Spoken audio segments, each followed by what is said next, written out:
Man, every woman carries in heart and mind an image of an ideal place, the right place, the one true home, known or unknown, actual or visionary. For many Seattle families, I think we're in that place right now, here in this park, and places like this. There are not that many like this, unfortunately. And all around this country, there used to be a hell of a lot more forests like this, but we're doing everything we can. Everybody behind me and all of you want desperately to protect what we have and increase what we have. You know, our natural wonders inspire, and the reflection inspires our to take action. You know, my mother had an expression, and I apologize to my colleagues. They've heard me do two things my whole career: quote my mother and father, and quote Irish poets. But I'm not going to quote any Irish poets today, okay?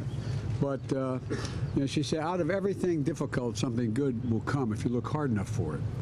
And I think that we're in one of those moments in world history and in American history where we've reached the point that the crisis on the environment has become so obvious, with the notable exception of the former president, that we really have an opportunity to do things we couldn't have done 2, 5, 10 years ago.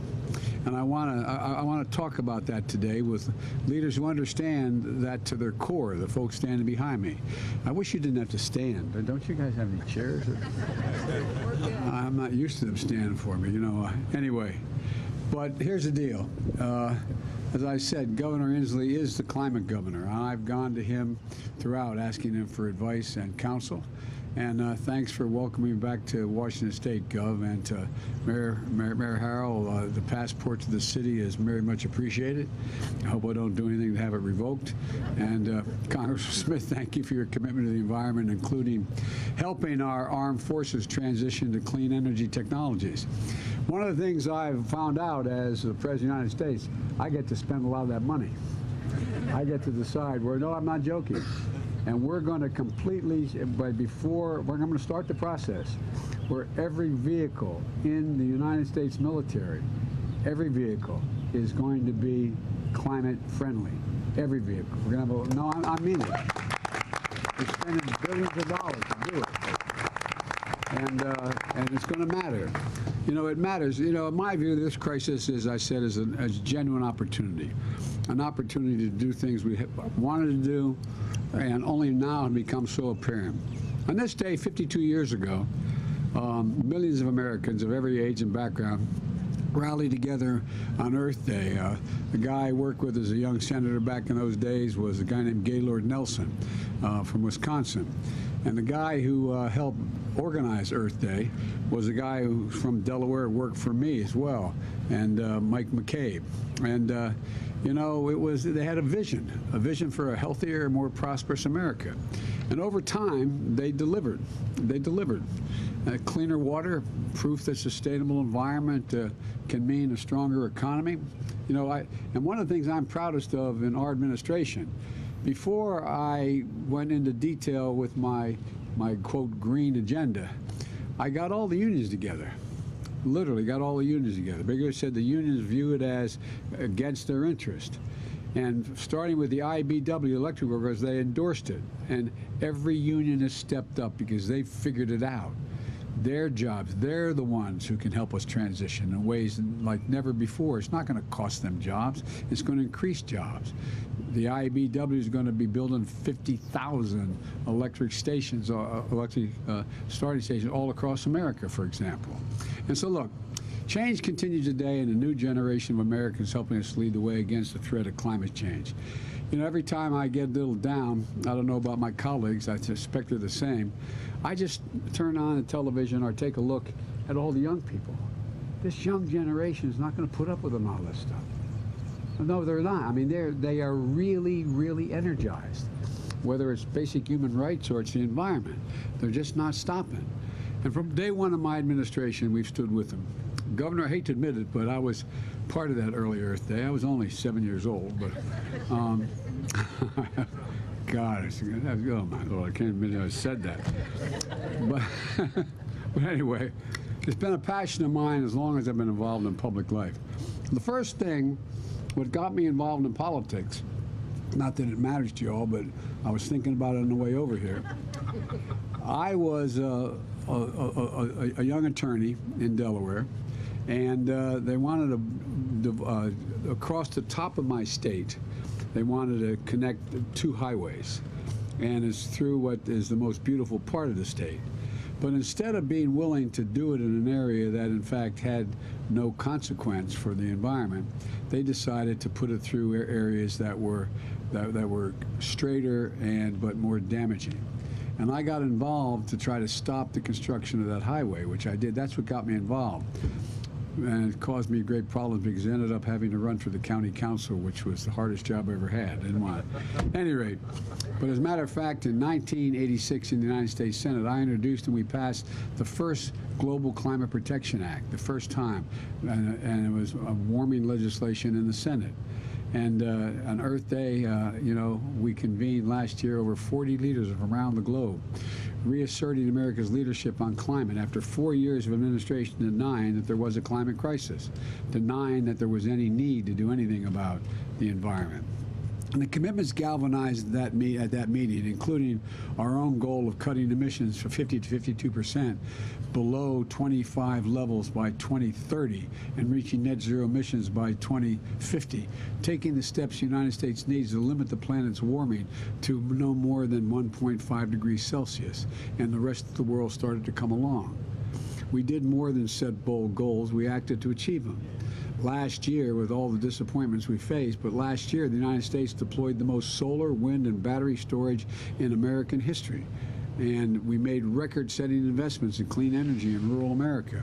For example, we have a $1 billion program that no one knows about except the Department of Agriculture, the grants and loans for farmers and rural co-ops to deploy solar and storage and power lines to carry clean energy across the country. We're investing in technology so you can heat and cool your home when the sun doesn't shine and the wind doesn't blow, because out here in Silicon Valley you're developing the battery technology. They showed me one that's about a little bit wider than this podium, about that thick and about this wide, that in fact you can install in your home, and when the sun ain't shining, that stored electricity runs the whole deal. And by the way, windmills don't cause cancer. And across the country, we have enough clean energy capacity to power now 56 million homes. Now, here's what we're doing with automobiles. I'm an automobile buff. I have a '68 Corvette that does nothing but pollute the air, but I don't drive very much. I brought together the automobile manufacturers. And Mary Barry, who runs General Motors, is a fine person. At the time, she was suing the state of California, General Motors, for their increased mileage requirements that exceeded the federal standard. I mean, the federal standard. And the argument Ford, General Motors was making was you couldn't exceed the federal standard locally. And we had a long talk. And I didn't suggest it, but she dropped that suit and contacted me and said, I'm going to make a commitment. I brought together the American automobile industry and they agreed on an ambitious goal, 50% electric vehicles by sales by year 2030. That's the commitment that they made. I didn't make it for them. They made it because they've realized what the future is. I saw it when I drove Ford's all-electric 150 pickup truck, which I might add, which was disappointing. It's faster than my Corvette. You think I'm kidding? It's a 4.2. You know, although I did suggest if I'm out of office and they have the first electric Corvette, I want to buy it. But at any rate, you know, when I drove the electric Jeep Wagoneer around South Lawn of the White House. You know, to date, automakers have announced investments of more than $100 billion in EV manufacturing. $100 billion.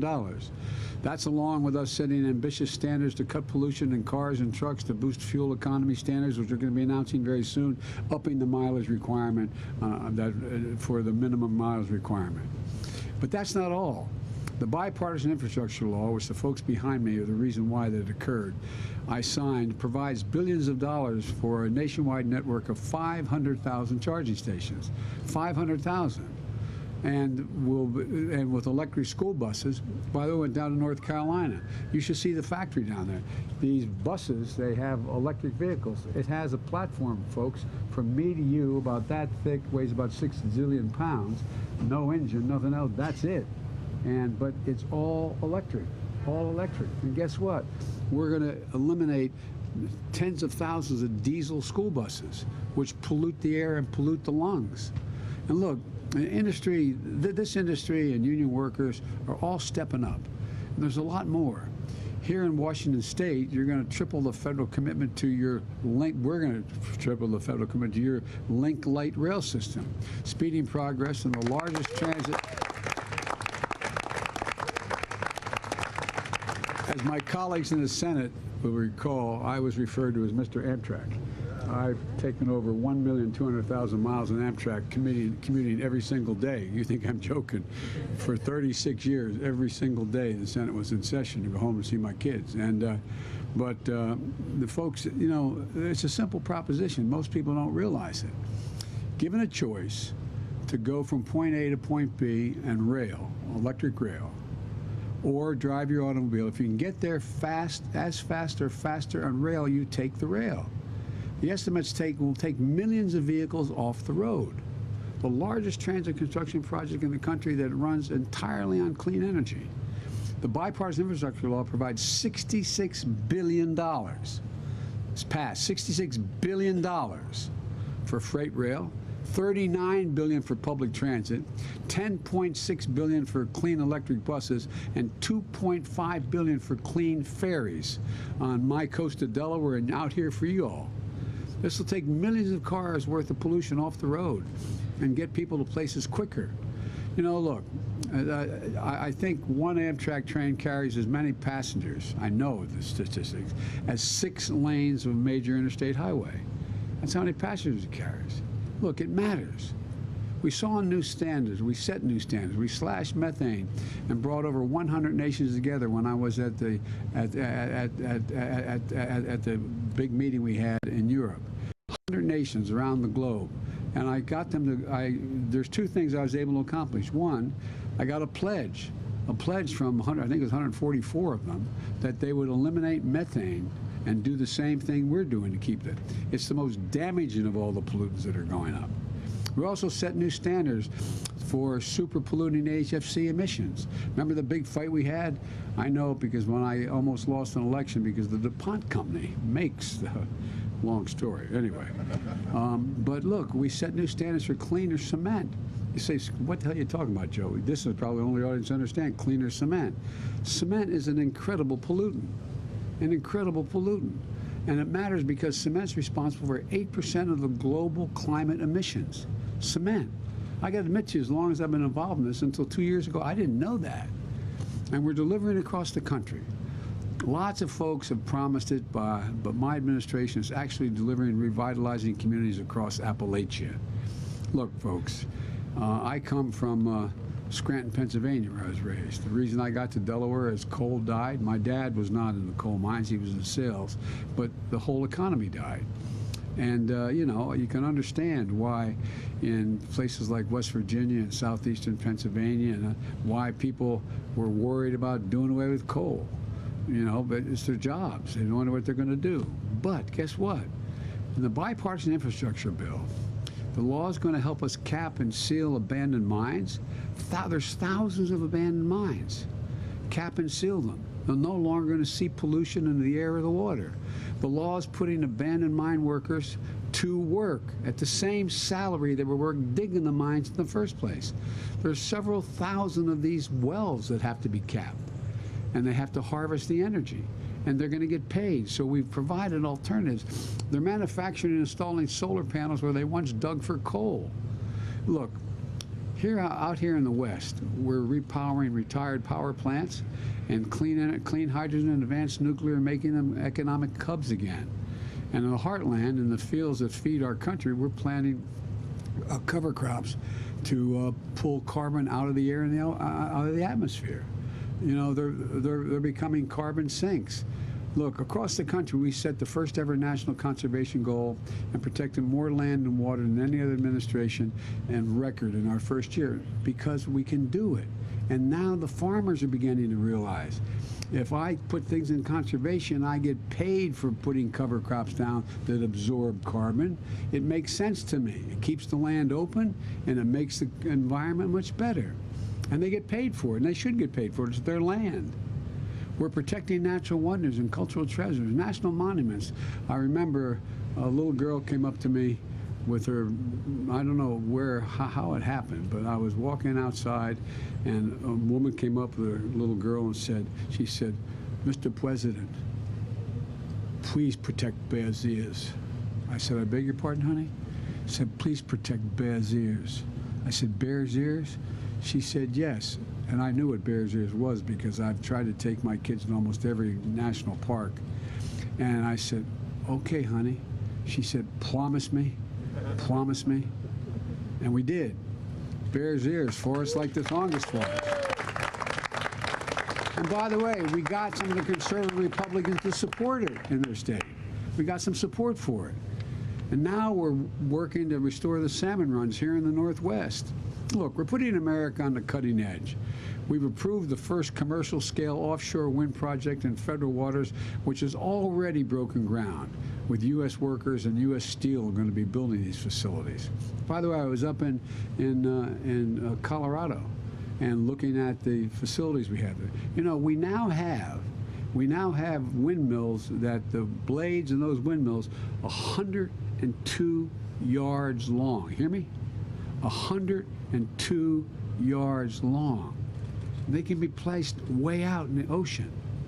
And, you know, and by the way, I made it clear to my friends up in Nantucket in that area, I don't want to hear any more about you don't like looking at them.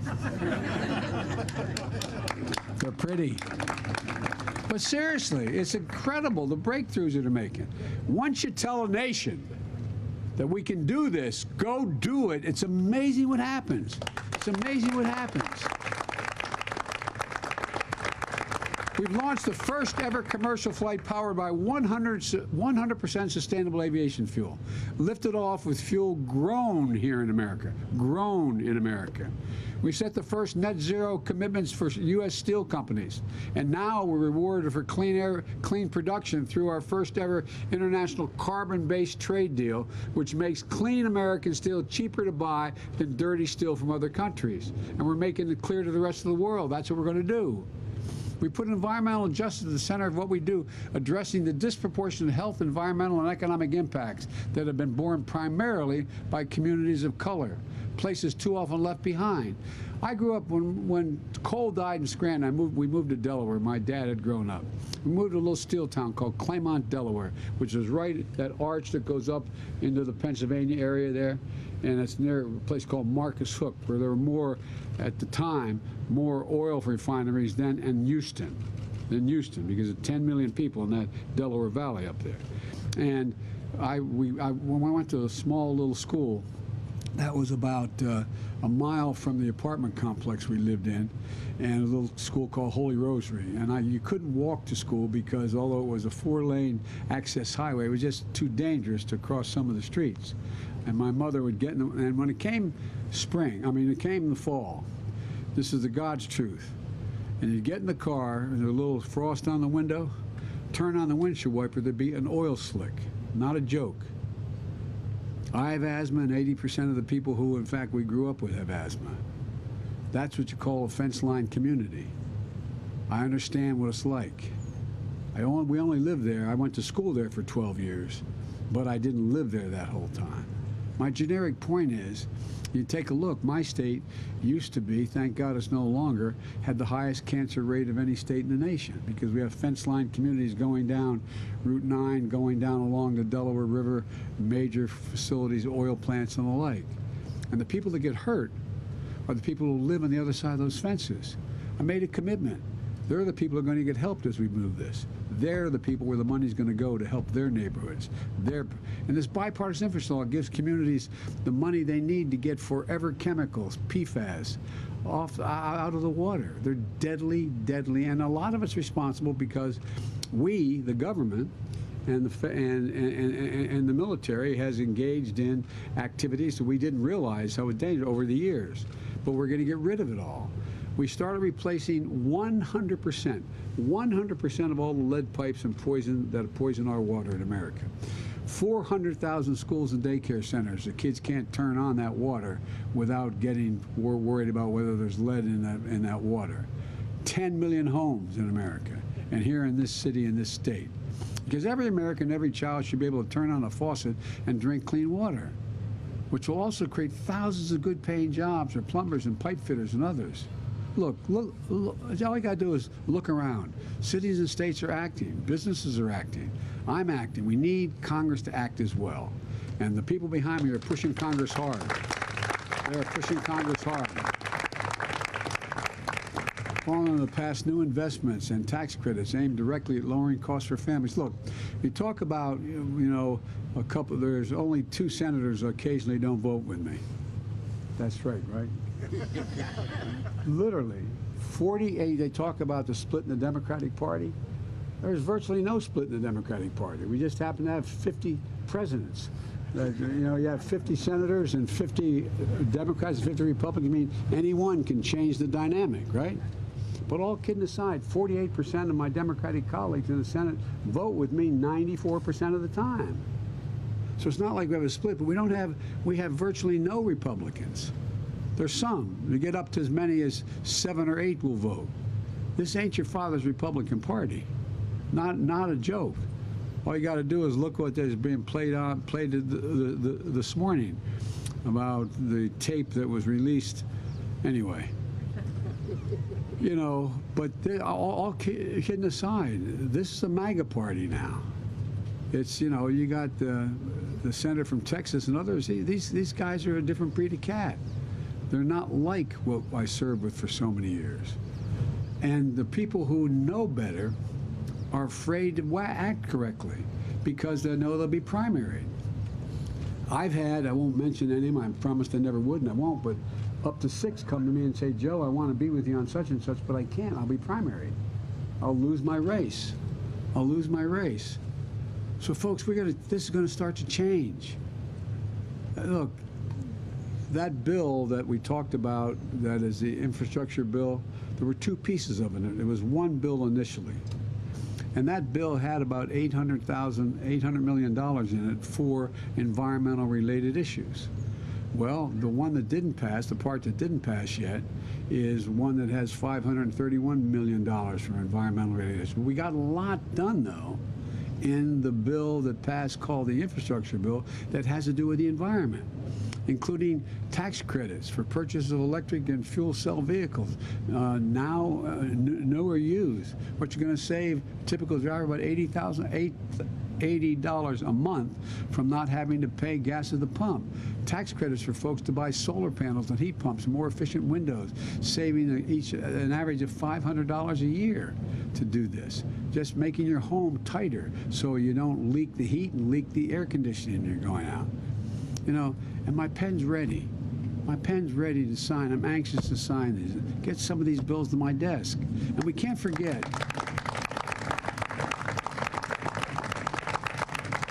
We can't forget that achieving our ambitious climate goals is going to require nature itself to play a role. If you compare the map of North America in 1620, and we have some of these maps, with America today, you'll see much of how much we've devastated our forest. I mean, it used to be, if you look from the Atlantic coast almost to the Mississippi River, was heavy forest.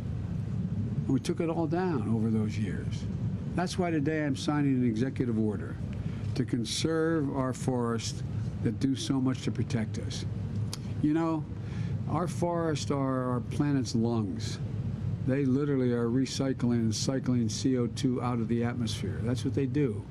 By the way, I spent time down in the Amazon and in Colombia and in Brazil. And guess what? More carbon is taken out of the air in the Amazon, that carbon sink, than every bit of carbon that is generated on a daily basis in the entire United States from every source. So what we should be doing, and I'm trying to get done, they're not going to maybe like this, we should be paying the Brazilians not to cut down their forest. We got to cut ours down. We got to cut ours down. We got the benefit of it. We've got these third world countries, not third world, some are, in Africa and in South America. We got to, the industrial countries have to help. Scientists estimate that the protection and restoration of our natural lands and waters can provide more than 1/3 of the solution to climate change. Just that, if we did nothing else. So today I'm about to sign an executive order to strengthen our forests on federal lands and make them and the local economies they support more resilient in the face of wildfires. I've flown over every major wildfire in this country with FEMA since, not every, a couple I didn't, but the vast majority of them, and it's devastating. I've seen it from helicopters with FEMA just flying over here, Idaho. I didn't get to go to Oregon, but California. It's absolutely devastating. So we're going to work with state and local and tribal governments to map, catalog, and then conserve old-growth forests on our public lands. These are the forests. We're going to do this. These are the forests that store, sequester incredible amounts of carbon and help us fight climate change. The forests that are home to majestic trees like the ones here in this park's magnificent forest. You know, the executive order I'm going to sign is going to make good on the international forest protection commitments from the proposal I made in Scotland at Glasgow 26. I got 140 countries to sign up and say that together we represent 90% of the world's forests. And this includes our own effort to crack down on trafficking of illegal logged wood and products like the ones illegally deforesting areas around the world. In addition to that, I put in the bipartisan infrastructure bill that we're going to plant 1.2 billion trees. 1.2 billion trees across this country to begin the vital work of reforesting America. It makes sense, and it also makes a big difference, including in our cities and on our city streets.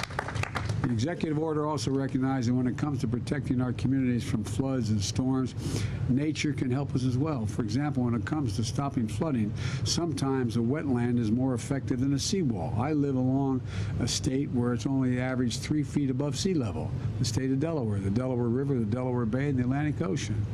Well, you saw what happened, by the way, down in the Gulf. You saw what happened in Louisiana when they had that. You know, it matters whether or not there's a wetlands. They're significantly more consequential than seawalls. In order to help bring more of those nature-based solutions into our planning, we have to move quickly. And with this executive order on Earth Day, we're also showing this moment of maximum threat and urgency can also be a moment of enormous hope and enormous opportunity. You know, that we carry in heart and mind the image of the ideal place, the right place, the one true home, known or unknown, actually visionary. I know you all feel it. You wouldn't be sitting here in cold with your coats not on if you didn't. So I'm not going to sign this executive order, and I think we're going to I just think this is the beginning of a new day. We're going to just have to overtake the opposition on this. I really mean it. So thank you all for being here. I'm going to sign this executive order.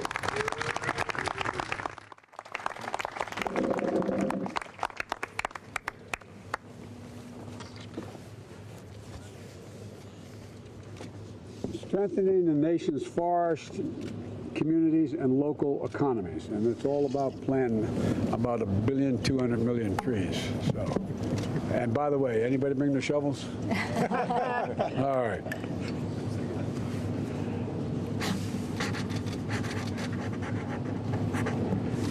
Is this a state park or is this a city park? City park. Mr. Mayor. Yes, sir. On tribal land. Let me give you. Right here, right here. It's right behind Thank you. There you go. All right. Thank you.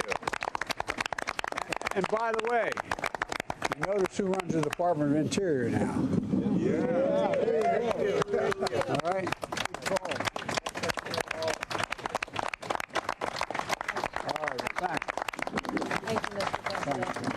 President Biden flanked by Senators Maria Cantwell, Patty Murray, Mayor Bruce Harrell, and all of our local representatives, including Governor Jay Inslee. I guess that was that. Okay, so that's what happened at Seward Park this morning. An executive order signed to protect our old-growth forests from wildfires, basically directing the Forest Service and the Bureau of Land Management to identify threats to trees and develop policies to protect them. All right, so it's 11:38 right now. Here's what's next on the docket. He is taking Marine One to Green River College in Auburn coming up next, where he will be speaking there as well concerning the infrastructure bill and how that might benefit especially students in Auburn. So we will be back about 12:30 or so for that. It might take a little bit longer for him to get there, but when that happens, we will bring that to you on Fox 13. This has been a Fox 13 News special report.